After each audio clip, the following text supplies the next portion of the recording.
ವಿಜಯಪುರದಲ್ಲಿ ಕಂಪಾಕೋಲಾ ಫ್ಯಾಕ್ಟರಿ, ಹುಬ್ಬಳ್ಳಿಯಲ್ಲಿ ಇನ್ಫೋಸಿಸ್ ಸೆಂಟರ್, ಉಡುಪಿಯಲ್ಲಿ ಬಯೋಚಾರ್.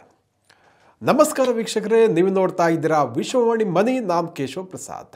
ವೀಕ್ಷಕರೇ, ರಾಜ್ಯದಲ್ಲಿ ಉತ್ತರ ಕರ್ನಾಟಕದಲ್ಲಿ ದೊಡ್ಡ ಉದ್ಯಮಗಳು ಬರ್ತಾ ಇಲ್ಲ ಎಂಬ ಕೂಗು ಹಿಂದಿನಿಂದಲೂ ಕೇಳಿ ಬರ್ತಾ ಇದೆ. ಹೀಗಿದ್ದರೂ ಭವಿಷ್ಯದಲ್ಲಿ ಪರಿಸ್ಥಿತಿ ಸಂಪೂರ್ಣ ಬದಲಾಗುವಂತಹ ಒಂದು ಸಾಧ್ಯತೆ ಕೂಡ ಇದೆ. ಇದಕ್ಕೆ ಸಂಬಂಧಪಟ್ಟಂತಹ ಒಂದು ಬೆಳವಣಿಗೆ ನಡೀತಾ ಇದೆ. ಉದಾಹರಣೆಗೆ, ಮುಖೇಶ್ ಅಂಬಾನಿ ನೇತೃತ್ವದ ರಿಲಯನ್ಸ್ ಇಂಡಸ್ಟ್ರೀಸ್ ಉತ್ತರ ಕರ್ನಾಟಕದ ವಿಜಯಪುರ ಜಿಲ್ಲೆಯಲ್ಲಿ ತನ್ನ ತಂಪು ಪಾನೀಯ ಕಂಪನಿಯಾದ ಕಂಪಾಕೋಲಾದ ಬೃಹತ್ ಘಟಕವನ್ನು ಸ್ಥಾಪಿಸಲು ನಿರ್ಧರಿಸಿದೆ. ವಿಜಯಪುರ ಜಿಲ್ಲೆಯ ಮುಳವಾಡ ಕೈಗಾರಿಕಾ ಪ್ರದೇಶದ 2ನೇ ಹಂತದಲ್ಲಿ ಈ ಕಾರ್ಖಾನೆ ಅಸ್ತಿತ್ವಕ್ಕೆ ಬರಲಿದೆ. ಇದರೊಂದಿಗೆ ಕಲ್ಯಾಣ ಕರ್ನಾಟಕದಲ್ಲಿ ಮೆಗಾ ಕಂಪನಿಯೊಂದು ನಿರ್ಮಾಣ ಆಗಲಿದೆ. ಈ ಕಂಪಾಕೋಲಾ ಸಾಫ್ಟ್ ಡ್ರಿಂಕ್ಸ್ ತಯಾರಿಕಾ ಘಟಕದಿಂದ 1200 ಮಂದಿಗೆ ನೇರವಾದ ಉದ್ಯೋಗ ಸಿಗಲಿದೆ. ಇನ್ನು ಸಾವಿರಾರು ಮಂದಿಗೆ ಪರೋಕ್ಷ ಉದ್ಯೋಗ ಕೂಡ ಸಿಗಲಿದೆ. ಯಾಕಂದರೆ ದೊಡ್ಡ ಉದ್ಯೋಗ ಬರುವಂಥ ಕಂಪನಿ ಇದು. ದೊಡ್ಡ ಕಂಪನಿ ಸೃಷ್ಟಿಯಾಗುವಾಗ ಅಷ್ಟೇ ದೊಡ್ಡ ಪ್ರಮಾಣದಲ್ಲಿ ನೇರ ಮತ್ತು ಪರೋಕ್ಷವಾದಂತಹ ಉದ್ಯೋಗಗಳು ಕೂಡ ಸೃಷ್ಟಿಯಾಗುತ್ತೆ. ಹಾಗಾದರೆ ಈ ಯೋಜನೆಯಲ್ಲಿ ಏನು ಮಾಡುತ್ತೆ ಕಂಪನಿ? ತಂಪು ಪಾನೀಯ ಘಟಕಗಳು ಮತ್ತು ಬಾಟ್ಲಿಂಗ್ ಘಟಕವನ್ನು ರಿಲಯನ್ಸ್ನ ಈ ಕಂಪಾಕೋಲಾ ಘಟಕದಲ್ಲಿ ತಯಾರಾಗ್ತಾ ಇದೆ. ಇದಕ್ಕಾಗಿ ರಾಜ್ಯ ಸರ್ಕಾರ 100 ಎಕರೆ ಜಮೀನನ್ನು ಕೊಡ್ತಾ ಇದೆ. ಆಲ್ರೆಡಿ ಕೊಟ್ಟಿದೆ ಅಂತ ಹೇಳಿಕೆಯನ್ನು ಕೈಗಾರಿಕಾ ಇಲಾಖೆ ಕೊಟ್ಟಿರುವಂಥದ್ದು. ಕೈಗಾರಿಕಾ ಸಚಿವರು ಕೂಡ ಇದರ ವಿವರಗಳನ್ನು ಇತ್ತೀಚೆಗೆ ತಿಳಿಸಿದ್ದಾರೆ. ವಿಜಯಪುರದ ಆರ್ಥಿಕತೆಗೆ ಕೂಡ ಇದು ಸಾಕಷ್ಟು ಪುಷ್ಟಿ ನೀಡುವಂಥ ಸಾಧ್ಯತೆ ಇದೆ. ವಿಜಯಪುರ ಜಿಲ್ಲೆ ಒಂದು ಕೈಗಾರಿಕಾ ಕೇಂದ್ರವಾಗಿ ಬೆಳೆಯುವಂತಹ ಎಲ್ಲ ಸಾಧ್ಯತೆಗಳು ಕೂಡ ಇದೆ. ಹಾಗಾಗಿ ರಾಜ್ಯದಲ್ಲಿ ಕೈಗಾರಿಕಾ ಪ್ರದೇಶಗಳು ಎಲ್ಲ ಜಿಲ್ಲೆಯಲ್ಲೂ ಕೂಡ ಬೆಳಿಬೇಕು ಅನ್ನುವಂಥ ಕನಸಿಗೆ ಇದು ಪುಷ್ಟಿ ನೀಡಲಿದೆ. ಇನ್ನು ಕಂಪಾಕೋಲಾ ಇದರ ಒಂದು ಒರಿಜಿನಲ್ ಬಗ್ಗೆ ಹೇಳೋದಿದ್ರೆ 1977ರಲ್ಲಿ ಪ್ಯೂರ್ ಡ್ರಿಂಕ್ಸ್ ಗ್ರೂಪ್ ಇದನ್ನು ಸ್ಥಾಪನೆ ಮಾಡುತ್ತೆ. ಇದರ ಹಿಸ್ಟ್ರಿ ಬಹಳ ಇಂಟ್ರೆಸ್ಟಿಂಗ್ ಇದೆ. ಇದು ಒಂದು ರೀತಿಯಲ್ಲಿ ಮೇಕ್ ಇನ್ ಇಂಡಿಯಾ ಘಟಕ ಅಂತಲೇ ಹೇಳ್ಬೋದು. ಕೋಕಾಕೋಲಾ ವಿದೇಶಿ ಬ್ರ್ಯಾಂಡ್ಗಳಿಗೆ ಪರ್ಯಾಯವಾಗಿ ಭಾರತದಲ್ಲಿ ಹುಟ್ಟಿಕೊಂಡಂತಹ ಕಂಪನಿ ಇದು.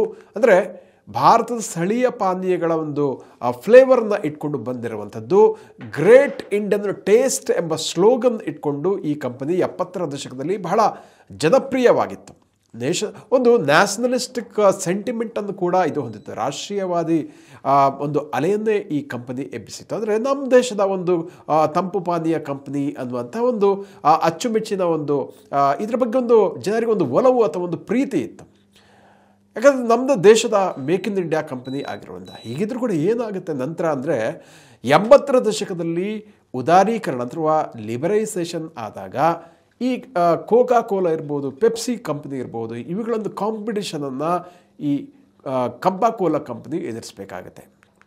ಆವಾಗ ಏನಾಗುತ್ತೆ ಅಂದರೆ ಕಂಪಾಕೋಲಾ ಆವಾಗ ಈ ವಿದೇಶಿ ಬ್ರ್ಯಾಂಡನ್ನು ಎದುರಿಸುವಂತಹ ಒಂದು ಸಾಮರ್ಥ್ಯ ಅದಕ್ಕೆ ಇಲ್ಲದೇ ಇದ್ದುದರಿಂದ ಅದು ಒಂದು ಮುಚ್ಚುವಂತಹ ಪರಿಸ್ಥಿತಿಗೆ ಬಂದಿರುತ್ತೆ. ತನ್ನ ಬಾಟ್ಲಿಂಗ್ ಘಟಕಗಳನ್ನು ಈ ಬ್ರ್ಯಾಂಡ್ ಮುಚ್ಚುತ್ತೆ. ನಂತರ ಏನಾಗಿತ್ತು, 2022ರ ವೇಳೆಗೆ ರಿಲಯನ್ಸ್ ಇಂಡಸ್ಟ್ರೀಸ್ ಬಹಳ ದೊಡ್ಡ ಕಂಪನಿಯಾಗಿ ಬೆಳೆದಿರುವಂಥದ್ದು. ಭಾರತದ ಅತಿ ದೊಡ್ಡ ಕಂಪನಿ ಇದು.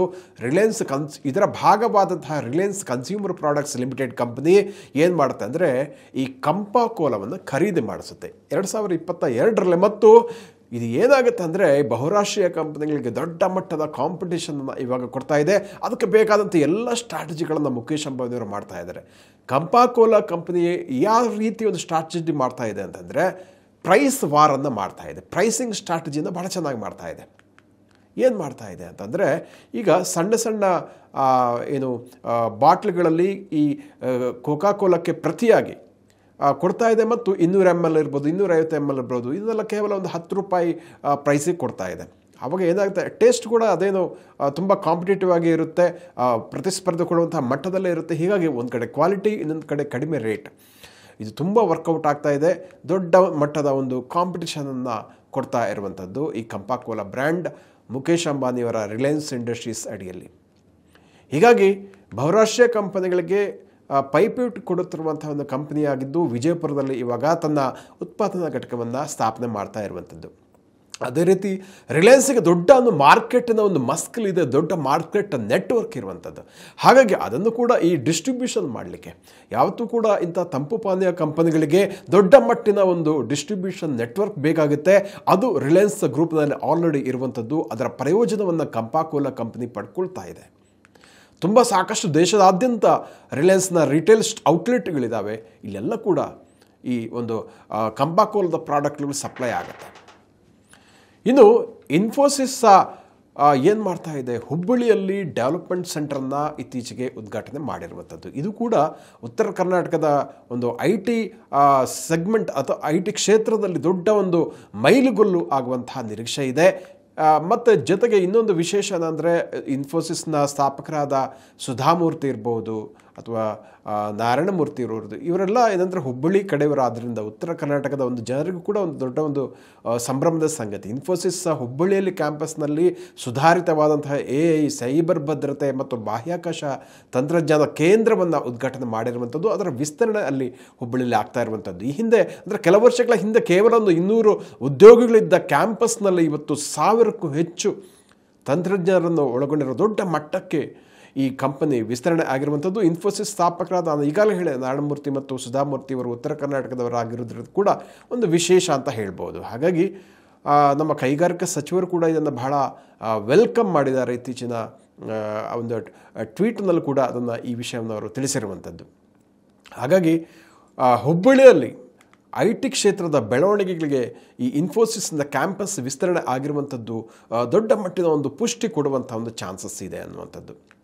ಬೆಂಗಳೂರಿನಲ್ಲೂ ದೊಡ್ಡ ಕ್ಯಾಂಪಸ್ ಆಗಲಿ ಅಂತ ಸಚಿವರು ಹಾರೈಕೆಯನ್ನು ಇಲ್ಲಿ ವ್ಯಕ್ತಪಡಿಸಿರುವಂಥದ್ದು ಕೂಡ ನಾವು ಗಮನಿಸ್ಬೋದು.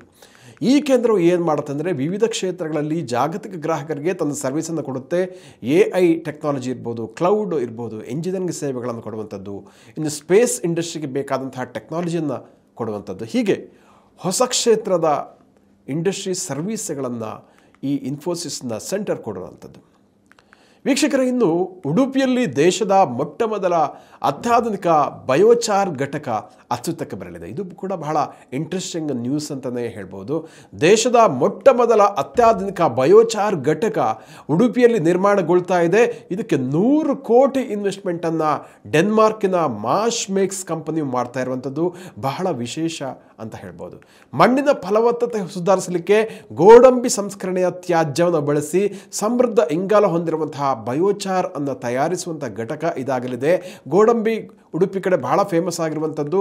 ಅದರ ತ್ಯಾಜ್ಯವನ್ನು ಬಳಸಿ ಈ ಬಯೋಚಾರ್ ಘಟಕವನ್ನು ತಯಾರಿಸಲಾಗುವಂಥದ್ದು ಒಂಥರ ಪರಿಸರ ಸ್ನೇಹಿ ಉದ್ದಿಮೆ ಅಂತಲೇ ಹೇಳ್ಬೋದು. ಜೊತೆಗೆ ಮಣ್ಣಿನ ಫಲವತ್ತತೆಯನ್ನು ಹೆಚ್ಚಿಸಲಿಕ್ಕೆ ಈ ಬಯೋಚಾರನ್ನು ಬಳಸ್ತಾರೆ. ಹಾಗಾಗಿ ಇದೊಂದು ದೊಡ್ಡ ಇಂಡಸ್ಟ್ರಿ ಆಗುವಂಥ ಚಾನ್ಸಸ್ ಇದೆ. ಬೇರೆ ಬೇರೆ ಕಡೆ ಕೂಡ ಈ ಕೃಷಿ ತ್ಯಾಜ್ಯವನ್ನು ಬಳಸಿ ಬಯೋಚಾರ ಉತ್ಪಾದನೆ ಘಟಕ ಮಾಡಲಿಕ್ಕೆ ಇದೊಂದು ದೊಡ್ಡ ಮಾದರಿ ಆಗುವಂತಹ ಒಂದು ನಿರೀಕ್ಷೆ ಕೂಡ ಉದ್ದಿಮೆ ವಲಯದ ಒಂದು ತಜ್ಞರಲ್ಲಿದೆ. ರೈತರು ಕೂಡ ಇದು ಉಪಯೋಗ ಆಗಲಿದೆ ಅನ್ನುವಂಥದ್ದು ವಿಶೇಷ. ವೀಕ್ಷಕರೇ, ಚಾಮರಾಜನಗರದಲ್ಲಿ ಜೆನ್ಫೋಲ್ಡ್ ಬಯೋಸೈನ್ಸ್ ಕಂಪನಿಯು 490 ಕೋಟಿ ಹೂಡಿಕೆಯಲ್ಲಿ ಹೊಸ ಕಂಪನಿಯನ್ನು ಸ್ಥಾಪನೆ ಮಾಡ್ತಾ ಇದೆ. ಅದೇ ರೀತಿ ಕೋಲಾರದ ವೇಮ್ಗಲ್ನಲ್ಲಿ ಆಸ್ಟ್ರಾಲ್ ಕೋಟಿಂಗ್ಸ್ ಕಂಪನಿ 174 ಕೋಟಿ ರೂಪಾಯಿ ಇನ್ವೆಸ್ಟ್ಮೆಂಟ್ ಮಾಡುತ್ತೆ. ಅದೇ ರೀತಿ ದೇವನಹಳ್ಳಿಯಲ್ಲಿ ವಿಪ್ರೋ ಹೈಡ್ರಾಲಿಕ್ಸ್ ಕಂಪನಿ 499 ಕೋಟಿ ರೂಪಾಯಿ ಇನ್ವೆಸ್ಟ್ ಮಾಡ್ತಾ ಇದೆ. ಈ ಹೂಡಿಕೆಗಳು ಸ್ಥಳೀಯ ಆರ್ಥಿಕ ಚಟುವಟಿಕೆಗಳಿಗೆ ಬಲ ನೀಡಲಿದೆ. ಜನಜೀವನ ಗುಣಮಟ್ಟದಲ್ಲಿ ಬದಲಾವಣೆ ತರಲಿಕ್ಕಿದೆ. ಸಾವಿರಾರು ಉದ್ಯೋಗಗಳು, ಸಾವಿರಾರು ಕೋಟಿ ಇನ್ವೆಸ್ಟ್ಮೆಂಟ್ ಇದೆಲ್ಲವೂ ಕೂಡ ಇಲ್ಲಾಗಲಿದೆ. ಹಾಗಾಗಿ ಇದು ಸಾಕಷ್ಟು ಮಂದಿ ಯುವ ಜನತೆಗೆ ಒಂದು ರೀತಿಯ ಒಂದು ಪಾಸಿಟಿವ್ ನ್ಯೂಸ್ ಅಂತಲೇ ಹೇಳ್ಬೋದು. ವೀಕ್ಷಕರೇ, ಇಂತಹ ಮತ್ತಷ್ಟು ಉಪಯುಕ್ತ ವಿಡಿಯೋಗಳಿಗೆ ವಿಶ್ವವಾಣಿ ಮನಿ ಯೂಟ್ಯೂಬ್ ಚಾನಲನ್ನು ವೀಕ್ಷಿಸಿ ಹಾಗೂ ಸಬ್ಸ್ಕ್ರೈಬ್ ಮಾಡಿ. ವಂದನೆಗಳು.